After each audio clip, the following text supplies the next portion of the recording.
Selama ini kita mendengar tentang Katina dan selalu melakukan Katina. Tapi saya pribadi, nggak tahu yang lain, belum benar-benar mengetahui apa sebenarnya makna daripada Katina.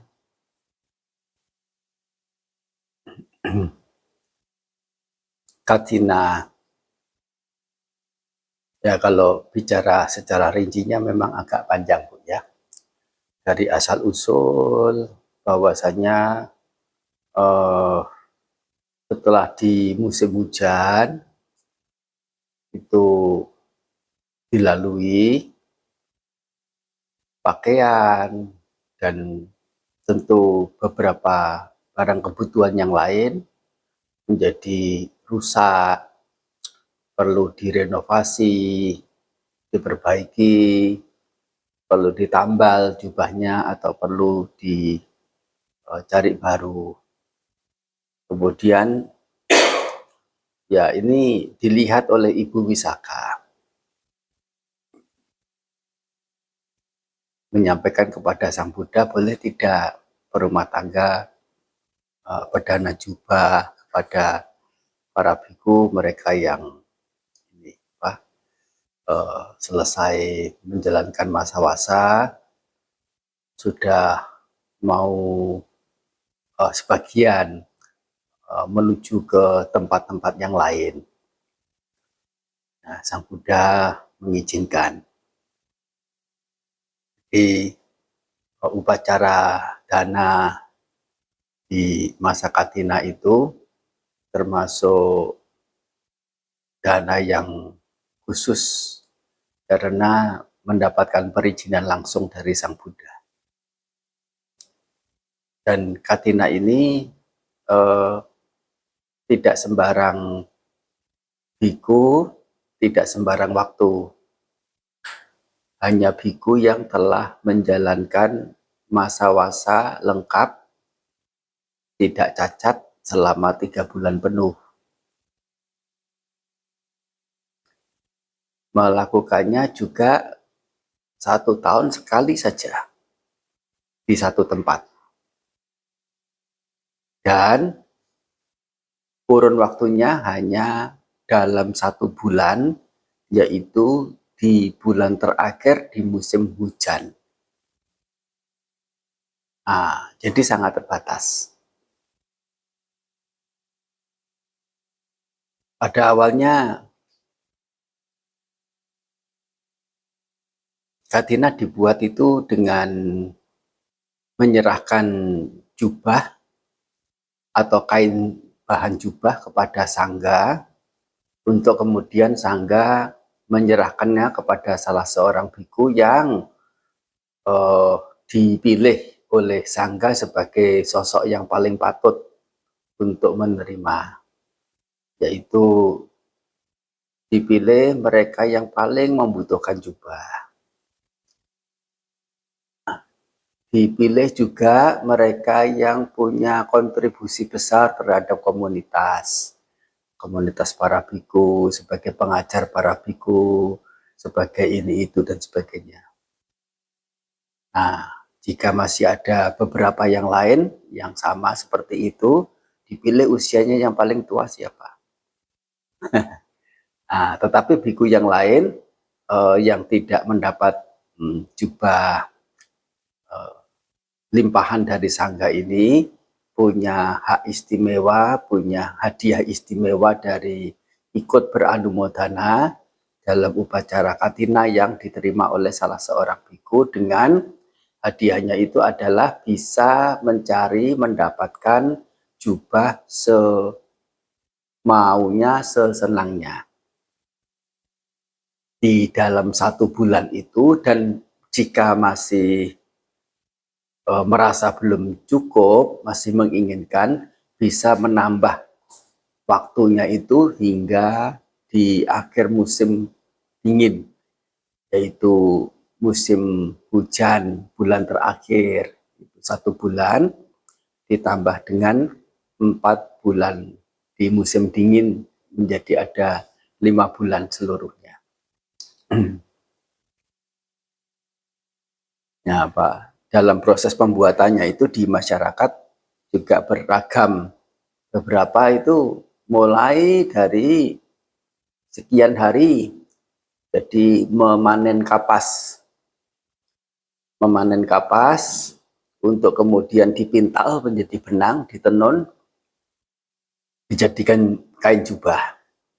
Kain jubah yang diserahkan kepada sangga, diberikan kepada sangga dan diserahkan kepada biku. Biku itu bagaimanapun caranya harus membuatnya menjadi jubah selesai di hari itu juga. Kalau tidak selesai, katinanya dianggap gagal. Katinanya itu dianggap gagal. Para biku tidak mendapatkan hadiah dari katina, sehingga di sini biasanya para biku yang lain selain biku yang menerima jubah dari sangga, pemberian ya donatur itu, mereka saling membantu, termasuk perumah tangga juga membantu, bisa membantu memotong, membantu mengukur, membantu mencelup, ya, membantu menjahit lagi, membantu mengeringkan sampai selesai di hari itu. Hingga dengan selesainya kain jubah itu, para biku bisa mendapatkan anisangsa atau hadiah dalam turut bersukacita dalam upacara katina. Katina sendiri, kata katina itu artinya adalah bingkai. Artinya adalah bingkai, yaitu kayu yang dibuat bingkai yang digunakan untuk membentangkan kain sewaktu kain itu akan diukur atau akan dipotong. Tapi itu sudah menjadi nama yang turun-temurun. Ya, seperti kita menggunakan kata, menggunakan istilah yang sesungguhnya kurang begitu cocok dengan inti apa yang dilakukan, tapi karena itu sudah merakyat, ya sudah mengatakannya seperti itu istilahnya. Ini kan berarti sudah kejadian turun, seperti tadi Bante bilang, turun-temurun. Yeah. Juga berdasarkan situasi tempo masa lalu. Yeah. Nah, untuk zaman sekarang kita ini, kita bicarakan seperti bicarakan Indonesia. Indonesia sangha hanya sedikit, bantenya sedikit, umatnya lebih banyak. Berarti jubah atau barang-barang persembahannya jauh melebihi yang dibutuhkan. Sedangkan kalau di Sri Lanka misalnya atau di India itu sanghanya jauh lebih besar kalau dibandingkan dengan di Indonesia. Di sana apakah ada kekurangan untuk persembahan ini, sedangkan di Indonesia ada kelebihan begitu? Ya, sesuai dengan waktu, zaman, tempat, ya. Di beberapa tempat kayak di Thailand saja itu sewaktu 50-an tahun yang lalu, tidak lama. Kalau 50 tahun bagi perkembangan agama Buddha di Thailand sesungguhnya bukan waktu yang lama sekali. 50 tahun yang lalu itu jangankan dapat jubah, dapat makanan mindapata aja sulit kok. 50 tahun, 60 tahun, apalagi 70 tahun yang lalu, apalagi mendapat makanan mindapata aja susah.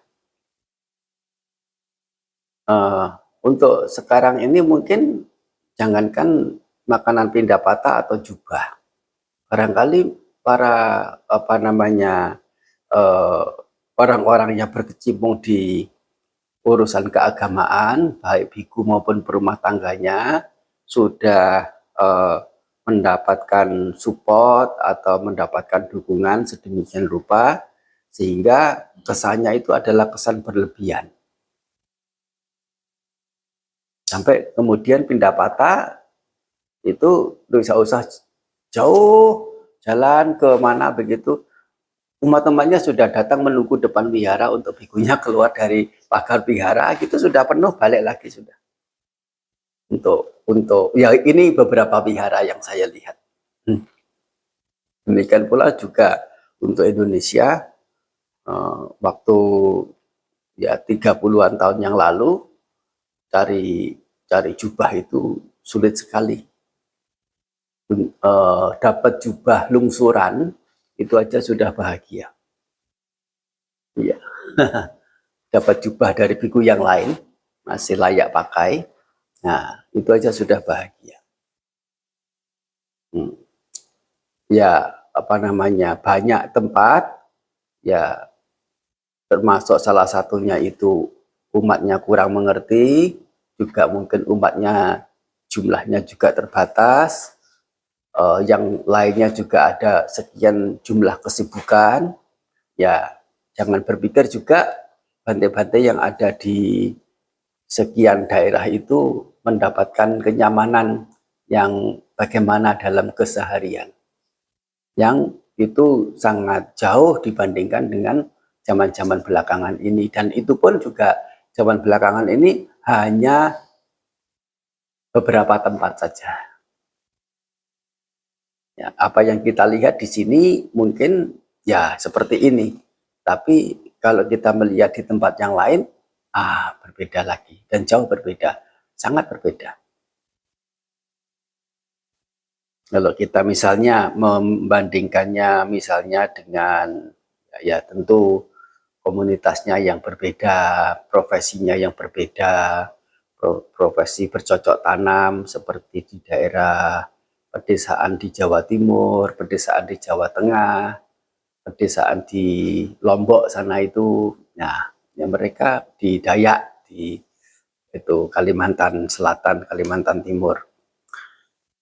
Ya apa hari-hari ya memang mereka sebagian adalah Buddhis dan apa namanya punya semacam inisiatif untuk mendukung perkembangan kelancaran kegiatan keagamaan Buddha. Hanya mereka juga punya keterbatasannya sendiri. Bagaimanapun berbagi kepada satu sama lain, kepada mereka yang membutuhkan, sangatlah bagus. Yang berlebih berbagi kepada yang sedang kekurangan, ya. Apakah Bante boleh meminta yang kekurangan itu? Katina itu untuk upacara katina bikunya tidak boleh meminta. Jangankan meminta, hanya ngomong yang menjadi pertanda bahwa biku yang ada di wihara itu memerlukan host, memerlukan donatur untuk bisa para bikunya bisa melakukan katina. Misalnya, contohnya, tahun ini agak kering ya, hujan nggak begitu banyak turun, tanam-tanaman tumbuhnya tidak begitu baik. Tapi dengan situasi, dengan suasana yang menjurus ke ya apa namanya ini wihara belum ada loh yang menjadi hostnya untuk yang apa perdana jubah katina, kebutuhan. Jika umatnya itu mengerti, bantenya butuh donatur, butuh host untuk upacara katina di wihara ini. Setelah mengetahui itu, umatnya ini ngomong, Bante, saya nanti yang akan menjadi hostnya. Atau misalnya berkata, Bante, nanti saya mencarikan orang untuk menjadi host dalam perdana katina. Katina yang ada dilakukan di wihara itu, di sangga itu adalah katina yang gagal. Nggak usah langsung meminta, tidak meminta secara langsung sekalipun, ya jika umatnya sadar bahwa oh bikunya butuh, ya itu aja sudah gagal. Nah, biku bisa minta untuk kasus-kasus yang lain, seperti misalnya kasus misalnya memang diperlukan, sangat diperlukan, jubahnya betul-betul tidak ada, entah itu karena kalau zaman dulu sih dicuri begitu ya. Sekarang mungkin juga itu enggak usah, itu mungkin nggak ada ya yang curi jubah ya. Koyak bisa jadi, atau mungkin perjalanan dengan pesawat, nah bagasinya alih-alih turun dengan penumpang, larinya ke Norwegia sana. Ada ya kasus seperti itu ya. Bikunya nggak ada jubah, bagasinya lari dari penumpang.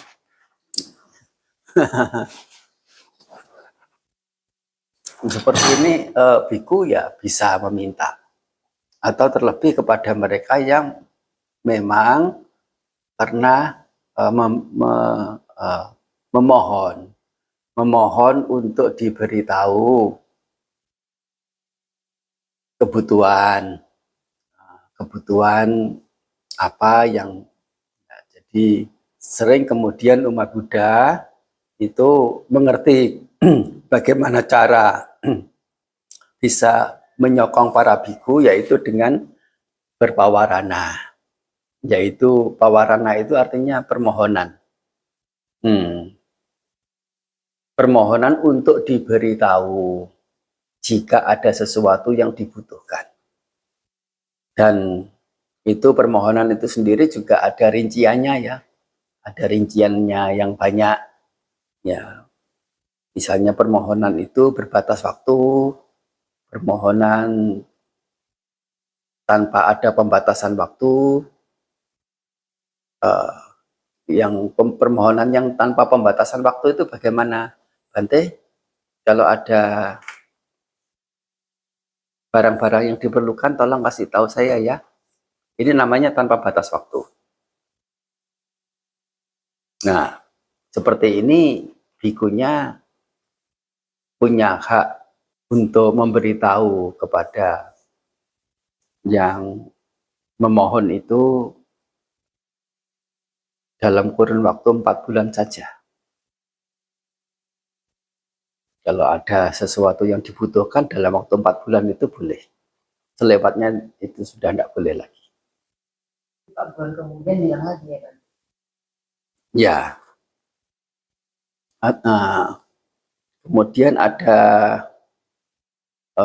permohonan itu yang berbatas waktu. Bante, saya memohon Bante untuk memberitahu saya atas kebutuhan yang ya Bante perlukan. Ya. Selama berapa? Selama 1 bulan ini. Selama 1 tahun ini. Selama saya masih hidup.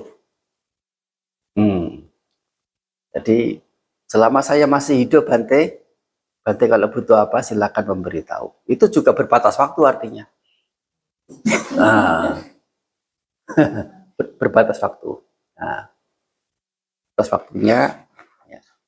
Atau ya Bante selama Bante sakit, ya kalau Bante butuh apa, ya Bante silakan memberitahu saya. Setelah sehat tidak boleh lagi. Namanya berbatas waktu. Jadi kalau tidak ada yang menawarkan, seorang Bante yang sakit tidak boleh ngomong bahwa dia sakit. Dalam konteks sakit, untuk obat dan sebagainya itu punya cara, yaitu berpindah patah obat juga bisa. Tapi kalau biasanya berpindah patah obat, kan obat umum. Iya.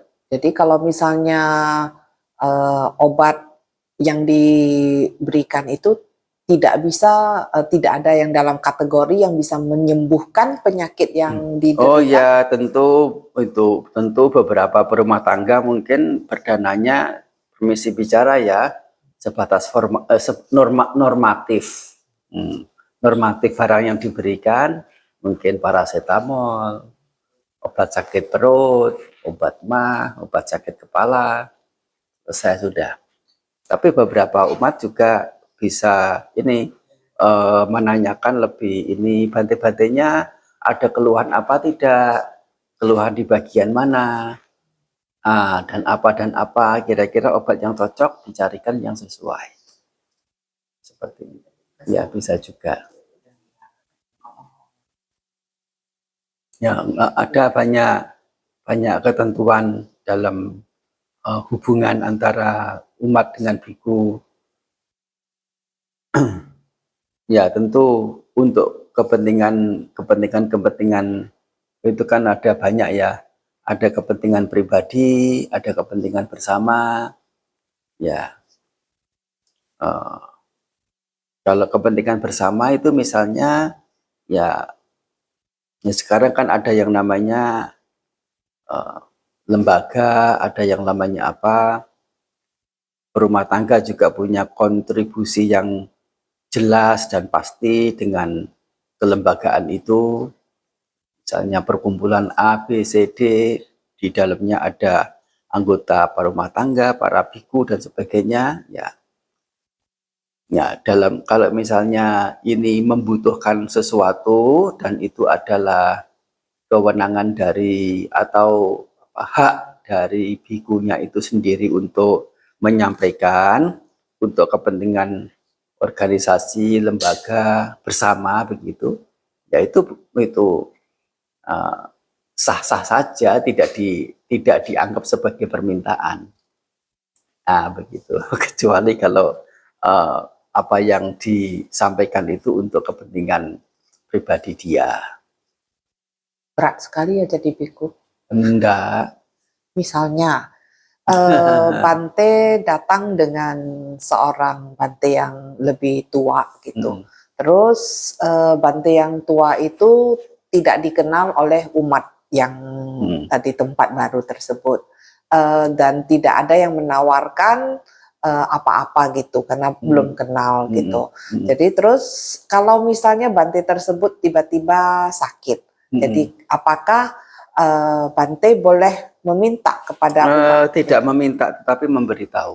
Memberitahu. Jadi apa namanya, umat sudah tangkap kok biasanya. Pergi pindah patah begitu ada Bante. Biasanya yang pergi pindah patah biasanya 3. Kok tahu-tahu ada 5. Oh, hari ini ada tambah Bante 2 lagi. Besok mungkin memberi dana makanan ya, cukup untuk 5 orang. 5 orang gitu. Nah, satu ketika kok ini tinggal 4 orang. Bante satunya kemana? Nah, bantenya bisa menjawab, oh di wihara sedang tidak enak badan, tidak bisa keluar pindah patah. Itu sudah pemberitahuan kalau bikunya sakit. Nah, umat-umat yang care, yang peduli, tengok ke wihara, menanyakan penyakitnya, sejauh apa bisa dibantu dengan pemeriksaan, dengan obat-obatan dan sebagainya. Ya, itu juga bagian dari murninya care, kepedulian dari berumah tangga. Menjadi biku ya dengan hal-hal seperti itu sudah semestinya untuk menganggapnya sebagai hal yang wajar, lumrah, menjadi sakit dan berujung dengan yang namanya ajal, kematian adalah hal yang memang sudah hari-hari menjadi bahan renungan ya apa namanya, dengan hidup itu ya tidak sampai tergila-gila seperti bagaimana.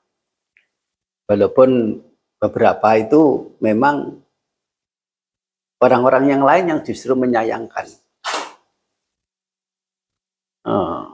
Termasuk mungkin dirinya menyayangkan dirinya yang ikunya itu ya, kalau apa semestinya masih bisa berkontribusi lebih banyak ya, tapi karena kondisi sakitnya ini mungkin nggak bisa lebih lama lagi untuk ya berkontribusi untuk agama, untuk masyarakat, untuk komunitas. Ya, ada apa namanya beberapa begitu ya, sangat disayangkan sekali, usianya relatif pendek padahal ya sangat-sangat dibutuhkan di masyarakat itu, karena apa, sebagai pengajar dharma bukan hanya pada berumah tangga tetapi juga kepada para biku. Sampai ya kalau kita tahu sejarahnya baik di Sri Lanka maupun di Myanmar, itu sebagian biku itu betul-betul piawai terhadap Tipitaka, bisa menghafal sutanya, bisa tahu penjelasannya, ya, dan banyak hal diketahui riwayat-riwayatnya apa, siapa, banyak. Itu menjadi apa ya, semacam bank pengetahuan bagi orang yang sangat banyak. Dan kalau kemudian beliau jatuh sakit, terlantar sedemikian rupa, dan kemudian ya tanpa pengobatan kemudian meninggal begitu ya, ya kita orang lain yang merasa sayang. Termasuk mungkin bantainya kalau gimana ya, untuk tubuhnya sendiri mungkin ya sudah dapat ditolerir, dapat dimengerti ya, tubuh ya ada kerusakan, mati ya oke lah. Hanya mungkin secara harapan-harapan, nah kalau misalnya tubuh ini bisa berlangsung dengan baik, sakitnya bisa disembuhkan atau bisa pulih kembali kesehatannya, nah dia bisa berkontribusi untuk generasi-generasi, untuk masyarakat luas. Ya itu adalah sudah warna-warninya hidup lah. Ya apa namanya, di masyarakat sendiri juga ada kok, banyak ada orang yang baik sekali, dermawan, usianya panjang, anak cucunya banyak, ya, kenal di masyarakat sebagai ya orang yang ya baik hati. Ada juga yang ya usianya juga panjang, keluarganya juga banyak, tapi satu sama lain nggak akur, ya. Terkenal kikirnya juga, ya tidak sedikit juga. Ada juga yang baik hati, tapi oh kok usianya sangat pendek ya, padahal dari kekayaannya sangat-sangat memungkinkan untuk bisa disembuhkan.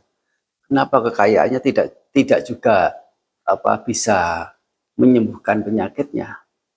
Nah, tapi ya itu sudah warnanya masyarakat ya seperti itu. Tidak bisa kalau yang baik itu pasti begini, yang buruk itu pasti begitu, apa dan sebagainya tertentukan.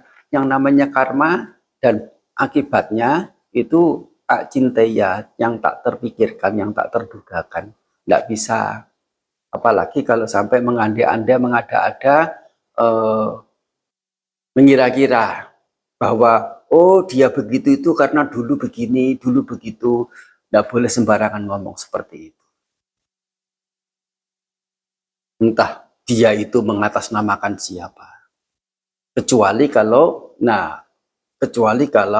ada bukti secara tertulisnya, orang yang begini itu adalah begitu, yaitu dia berkata sebatas itu mengulang apa yang ada di pustaka suci dan sebagainya. Dan itu pun juga tidak sembarang. Soalnya apa? Di pustaka sendiri itu adalah tertulis seperti itu untuk kasus seperti itu.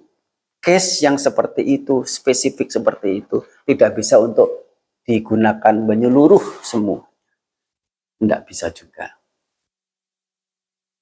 Itu apa namanya Bu ya? Nanti kalau ngomong lebih banyak lagi nanti bisa melebar kemana-mana. Kalau tidak direm untuk balik ke topik bisa larinya kemana-mana. Sebelah sana bisa dengar? Oh iya, jelas ya.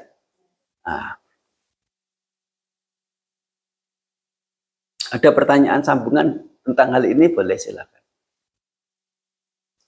Pertanyaan apa yang terkait, boleh. Katina yang Indonesia sama kemudian China semua sama bulannya Pak?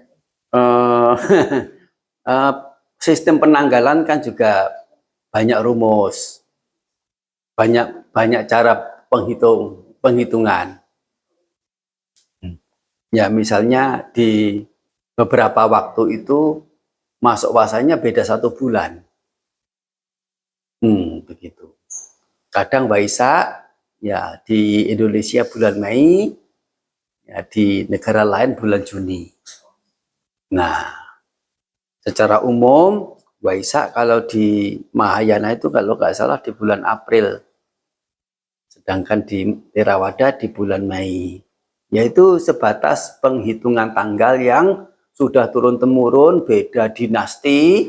Nah, coba nanti dinasti Tang punya pengaturan penanggalan sendiri, diganti dengan dinasti Song, beda lagi penanggalannya, dinasti Ming beda lagi penanggalannya. Tidak bisa kita, sistemnya diganti. Dan itu adalah negara punya kewenangan.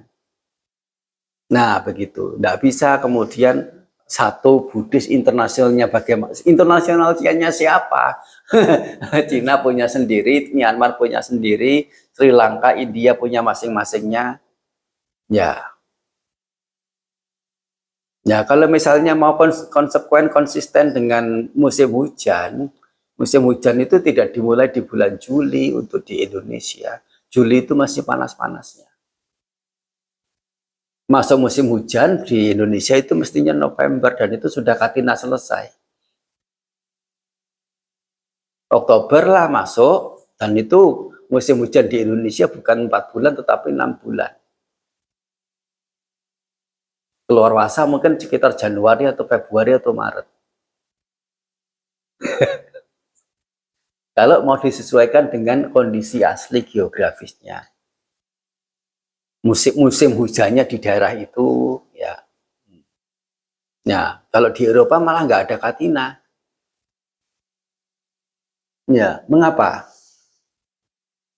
Mengapa? Karena di Eropa nggak punya musim hujan. Nah, itu dia. Musim di Eropa itu apa? Panas. Semi.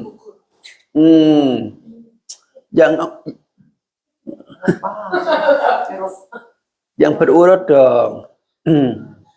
Panas, gugur, semi, dingin dulu, baru semi. Hujannya mana? Kalau nggak ada musim hujan, bagaimana bisa ada Katina? Selesai musim hujan. Katina dilakukan selesai musim hujan. Hujan salju.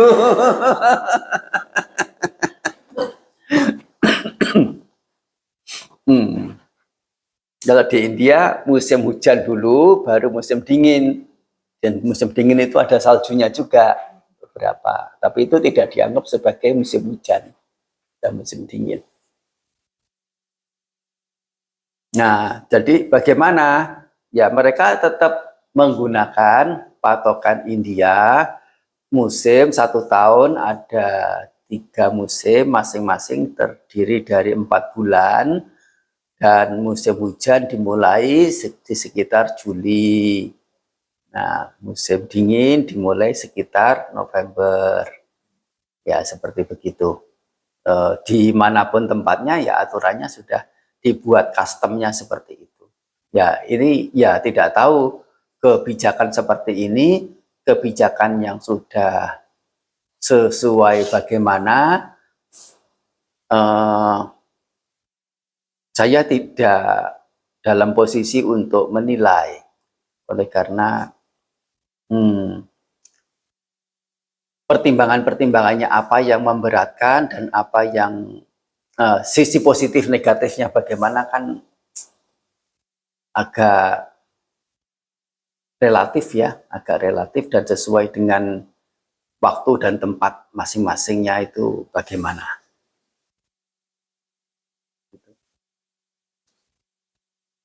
Satu ya, saya ya, nggak ada pertanyaan yang lain.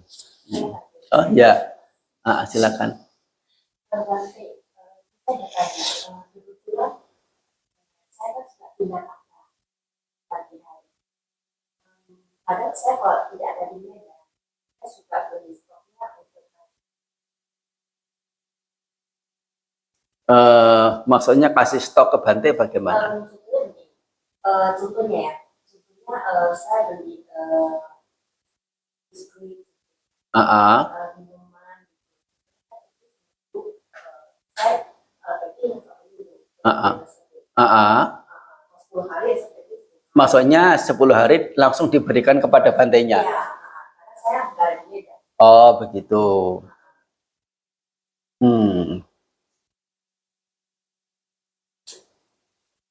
Jadi apa, perdana makanan Pindapata untuk stok sekian hari sekaligus. Ya, iya, apa namanya ini, para biku memakan makanan yang dia terima pada hari itu saja. Untuk besoknya dia memakan makanan yang dia terima esok hari. Ya, jadi makanan yang dia terima hari ini, selesai dia terima, selesai makan, beranjak kakinya dari tempat makan, sudah selesai urusan dengan makanan dan dia tidak simpan lagi. Ya, jadi kalau misalnya dia tidak simpan lagi, makanan yang memang stoknya itu untuk 1 minggu, itu juga sebetulnya dia gunakan hanya sehari saja. Kecuali ada misalnya kapia dipelihara atau umat siapa begitu. Oh ini banyak makanan kering yang apa namanya Bantenya sudah meninggalkan, sudah tidak ada kepemilikan dari pihak Bantenya, tapi ini makanan masih cukup bagus. Dengan ide sendiri umatnya itu mengambil, menyimpan, kemudian dia mendanakan esok harinya kepada bikunya, ya bikunya tidak melanggar apa-apa sih. Tapi itu untuk umat yang mengerti. Tapi kalau bikunya sampai menyuruh, begitu juga tidak bagus. Ini tolong makanan ini gini ya, gini. Ya kalau bikunya sampai menyuruh-nyuruh begitu ya tidak bagus. Ya kurang bagus meskipun tidak melanggar secara langsung. Tidak melanggar secara langsung.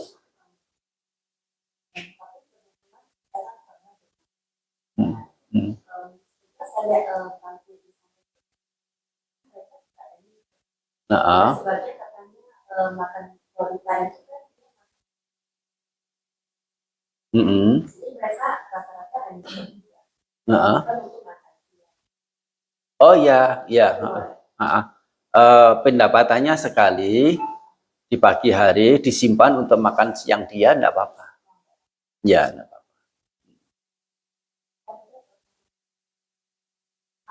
Untuk seorang Bante itu dia boleh iya. Jubah yang dimiliki, yang menjadi kepemilikan para biku itu hanya 1 set terdiri dari 3 lembar. Selainnya itu dia bisa simpen yang namanya jubah lebihan.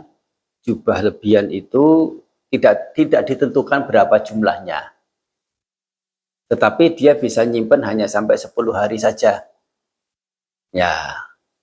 Tapi kalau mau menggunakannya lebih dari 10 hari, ada upacara tertentu, yaitu dibuat menjadi 2 pemilik, meminta biku lain untuk ikut memiliki, meskipun jubahnya itu yang pakai biku yang bersangkutan ini. Dengan begitu satu orang biku itu memungkinkan punya jubah yang namanya jubah wikapa. Istilahnya itu jubah milik berdua. Jubah milik berduanya itu mungkin ada sekian lembar, banyak begitu. Tetapi ya tentu itu sudah kembali ke ranah pribadi biku yang bersangkutan. Kalaupun jubah yang dia terima dari perumah tangga banyak, jubah yang dia miliki sendiri cukup 3 lembar sesuai dengan winaya, dia menjalankan winaya. Jubah yang milik berdua yang juga diizinkan oleh winaya, tapi dia punya jubah ini jubah milik berdua itu sebanyak puluhan lembar, sebanyak ratusan lembar.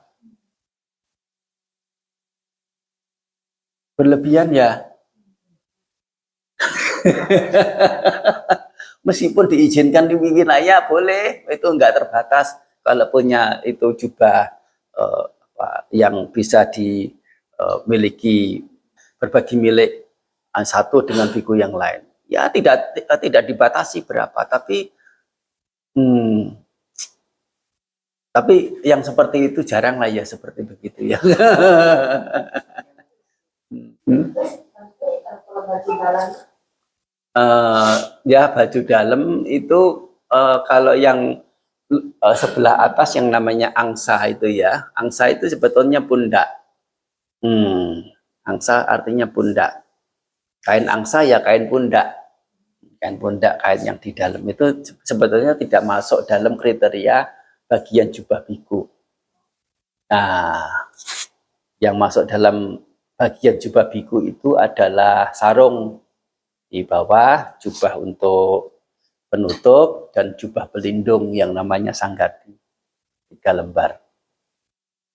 Nah, baik, Anumodana ya mengetahui tata kebiasaan para Bante itu juga ya dalam batasan tertentu ya untuk berinteraksi dengan